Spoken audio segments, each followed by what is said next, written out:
बिस्मिल्लाहिर्रहमानिर्रहीम। अस्सलाम वालेकुम। उम्मीद है कि आप लोग खैरियत से होंगे। आज की जो वीडियो है उसमें मैं जोलॉजिकल मैप्स के बारे में बताऊंगा कि आप अपने एरिया का जोलॉजिकल मैप कैसे जो है वो प्रिपेयर कर सकते हैं, उसके लेआउट कैसे बना सकते हैं।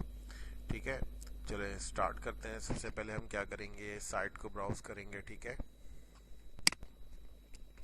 आप सर्च इंजन में लिखें USGS जियोलॉजी शेप फाइल्स। ठीक है, सबसे टॉप की जो साइट है आप इसको खोल लें।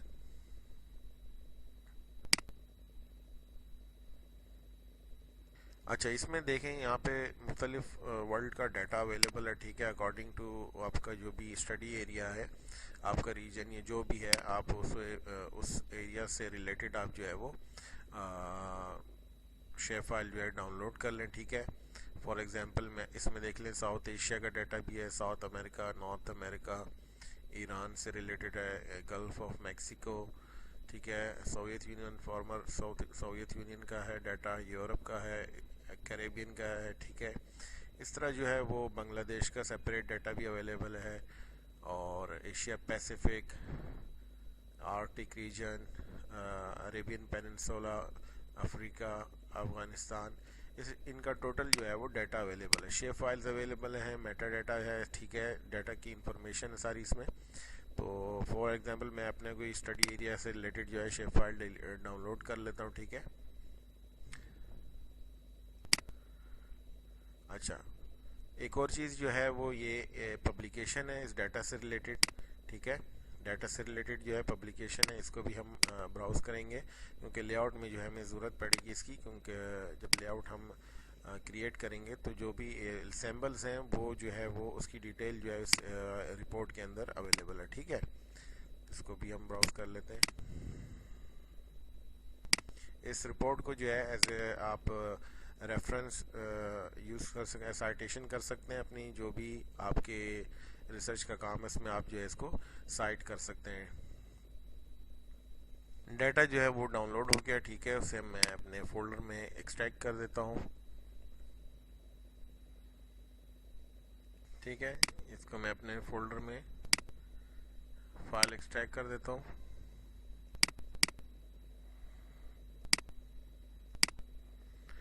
अब हम जाएंगे आर्क मैप पे। ठीक है, आर्क मैप पे गए, यहाँ से हम अपने डाटा को जो है वो अगर आपका फोल्डर कनेक्ट नहीं है तो आपने क्या करना है, यहाँ कनेक्ट कर लेना फोल्डर को। ठीक है, ई ड्राइव में गया, यहाँ पर जो है वो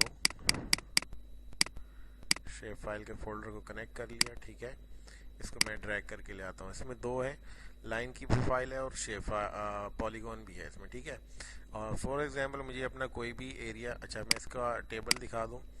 टेबल में जो है हमारे पास सैम्बल्स अवेलेबल है। ठीक है, जबकि मैंने जो फाइल यहाँ पे खोली है इसके अंदर जो है वो हम इसके जो सैम्बल्स हैं उसकी डिटेल अवेलेबल है। ठीक है, तो फाइनल लेआउट में हम जो है वो यहाँ से वो इंफॉर्मेशन लेंगे। ठीक है, ये सामने आ गई हमारी। ठीक है, यहाँ से हम लेंगे इंफॉर्मेशन। ठीक है, अब चलते हैं। अब कोई सा भी एरिया जो है वो इसको पहले सैम्बोलॉजी इसके में जाएंगे। ठीक है, सैम्बोलॉजी के लिए क्या करेंगे, राइट क्लिक किया, प्रॉपर्टीज़ में गए और सैम्बोलॉजी के टैब पे क्लिक किया, कैटेगरीज में आए और यहाँ पे जियोलॉजी की बेस पे मैंने क्या कि मैंने कहा कि इसको जो है वो आप सैम्बल्स दे दें। ठीक है, कलर आएगा इसका डिफरेंट, और ये हो गया।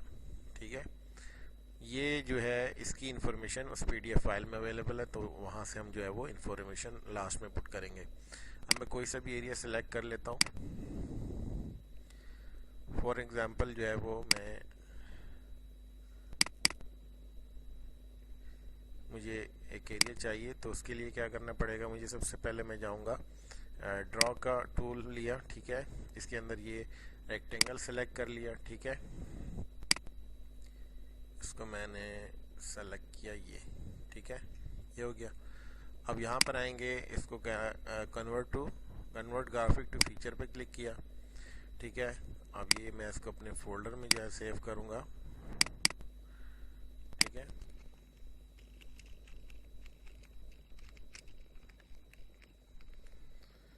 स्टडी एरिया सेव कर लिया। ठीक है, ये हो गया स्टडी एरिया। अब इसको डिलीट कर लेते हैं। ठीक है, ये हमारा स्टडी एरिया आ गया। अब जाएंगे हम क्लिप पे, ठीक है। इसको बंद कर देता हूँ। क्लिप सर्च करेंगे हम, और ये सर्च का ऑप्शन जो है वो यहाँ पे भी अवेलेबल है, ठीक है। खोलेंगे तो यहाँ क्लिप टाइप करके आप सर्च कर लें। ये एनालिसिस वाला टूल खोल लिया हमने, ठीक है। यहाँ पर आके हम मेन अपनी फाइल देंगे जियोलॉजी वाली, ठीक है। और यहाँ पे स्टडी एरिया की बेस पे हम उसको क्लिप करेंगे। ये लोकेशन आप, मैं इसको अपने फोल्डर में सेव कर देता हूँ, ठीक है।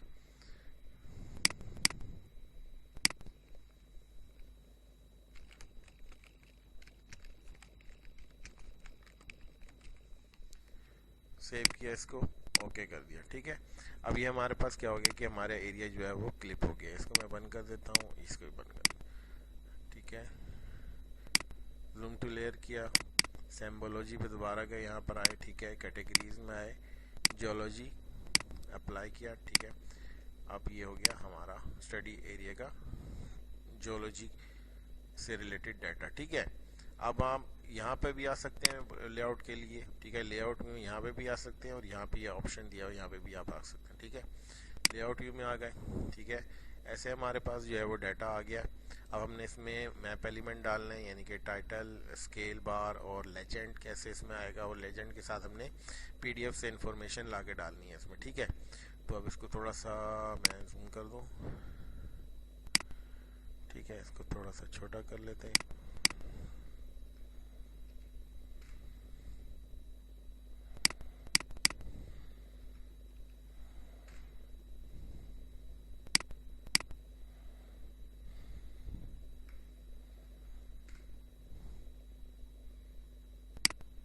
ठीक है,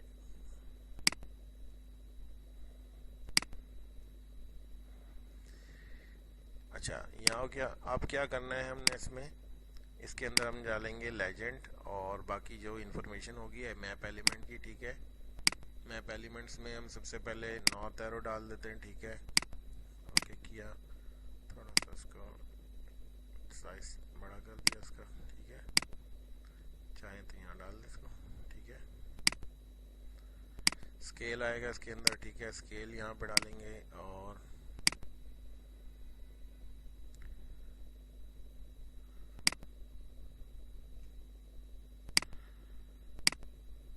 ये हो गया।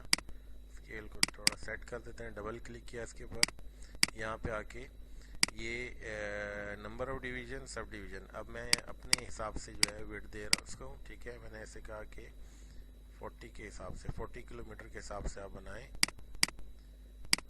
ठीक है। अप्लाई किया तो मेरे पास स्केल ऐसे आ गया। मैं चाह रहा हूँ नॉर्थ ये किलोमीटर नीचे लिखा हुआ आ जाए, ठीक है। बिलो सेंटर, ये हो गया, ये आ गया यहाँ पे, ठीक है।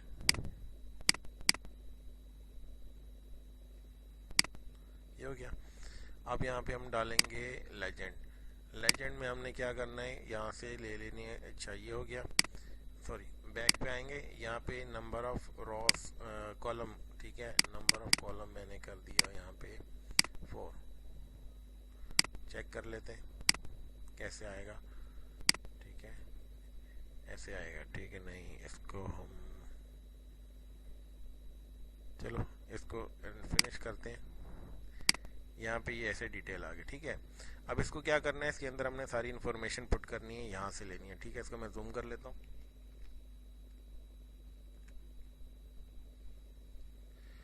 और इसको सबसे पहले क्या करेंगे हम, ग्राफिक कन्वर्ट टू ग्राफिक करेंगे ताकि ये हम अनग्रुप कर सकें, ठीक है। अब अनग्रुप हो गया, अच्छा इसको डिलीट कर दिया, ठीक है। सबसे पहले ये H2O को देख लें क्या है यहाँ पे,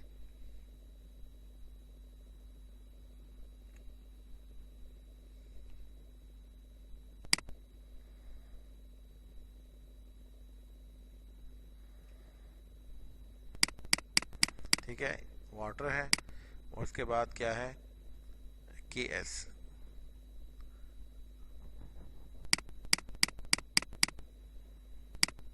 ठीक है। KS, ठीक है। ये इस तरह इंफॉर्मेशन यहाँ से निकालनी है, ठीक है। चलिए इसको मैं ट्रांसफर करता हूँ।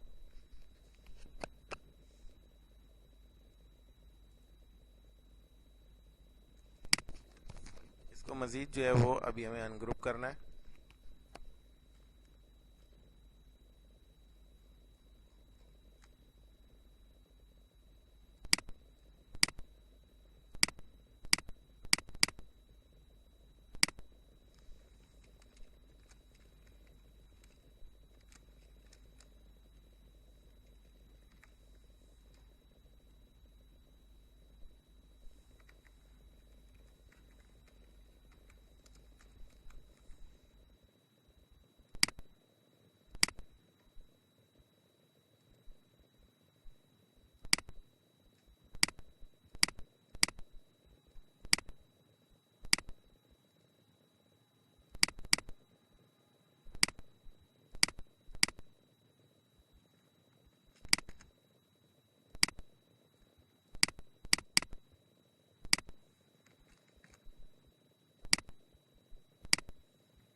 तरह जितने सैम्पल हैं उन सबको जो है आपने डाटा लेके जो है ना इसमें आपने इंफॉर्मेशन पुट कर देनी है, ठीक है। मैं इसको इंफॉर्मेशन पुट करने के बाद आगे आपको बताता हूँ कि क्या करना है, ठीक है जी। मैंने सब टाइप कर दिए, ठीक है। अब इसको क्या करना है, इसको सेलेक्ट ऑल करके मैंने क्या कर दिया, ग्रुप कर दिया, ठीक है। ग्रुप के बाद आपको थोड़ा सा नीचे ले आए, ठीक है, ऐसे। चाहें तो आप ये लेजेंड यहीं रहने दें या यहाँ पे मैं ऐसे डाल देता हूँ, ठीक है। ये हो गया। अब क्या है नेक्स्ट हमारे पास है, वो है ग्रिड्स, ठीक है। ग्रिड्स यहाँ पे आएंगे, सेलेक्ट किया इसको आपने, व्यू पे गए, व्यू से गए आप डाटा फ्रेम प्रॉपर्टीज और यहाँ पे आएंगे न्यू ग्रिड।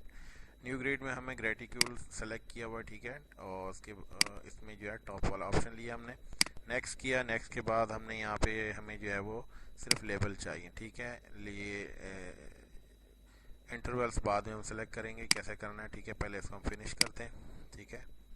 फिनिश कर दिया, इसको अप्लाई कर दिया। अच्छा, लेबल को जो है हमें थोड़ा लेबलिंग को बड़ा करना है और इसकी ओरिएंटेशन चेंज करनी है। तो यहीं प्रॉपर्टीज़ में गए दोबारा, ठीक है। सबसे पहले लेबल्स में आए, लेबल में साइज़ इसका हमने बड़ा कर दिया, थोड़ा सा अप्लाई किया और इसको चेक किया हमने, ये रीडेबल है, ठीक है। फिर प्रॉपर्टीज़ में दोबारा गए। अब क्या करना है, लेफ़्ट और राइट ओरिएंटेशन चेंज करनी है, ठीक है। लेफ़्ट और राइट, ठीक है, ऐसे है। अब देखें क्या होता है, ठीक है। ये हो गया। अच्छा, इसके अलावा इंटरवल, ठीक है, इंटरवल, ठीक है, सही है। अब क्या है नेक्स्ट हमारे पास क्या रह गया है, वो है जो क्या कहते हैं उसे, इसका टाइटल। आप टाइटल जो है वो दो ऑप्शन है हमारे पास यहाँ पे, ठीक है। इंसर्ट में गए, टेक्स्ट ले लें या टाइटल, यहाँ पे आप ऑप्शन सेलेक्ट कर लें, ठीक है। मैं टेक्स्ट ले लेता हूँ,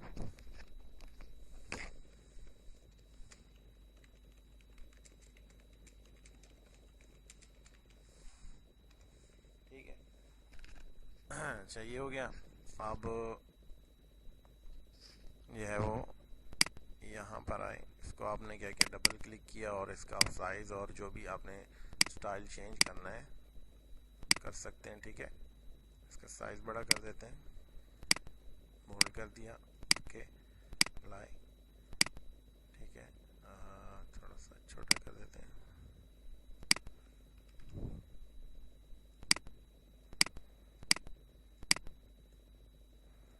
ठीक है।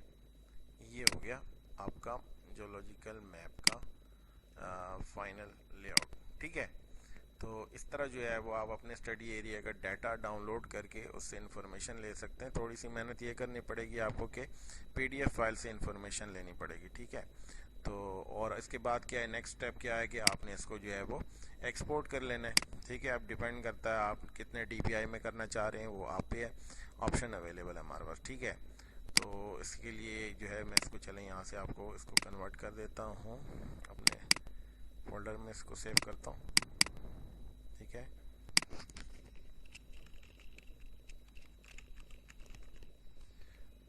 डीपीआईज आपके ऊपर हैं, ठीक है। रिसर्च पेपर में मुख्तलिफ डीपीआई के हिसाब से, जो रेजोल्यूशन के हिसाब से वो उनको मैप्स चाहिए होते हैं, ठीक है। सेव किया मैंने इसको, ये जो है वो रास्टर में वापस कन्वर्ट हो गया, ठीक है। तो ये जो है इसको मैं आपको खोल के भी दिखा देता हूँ अभी,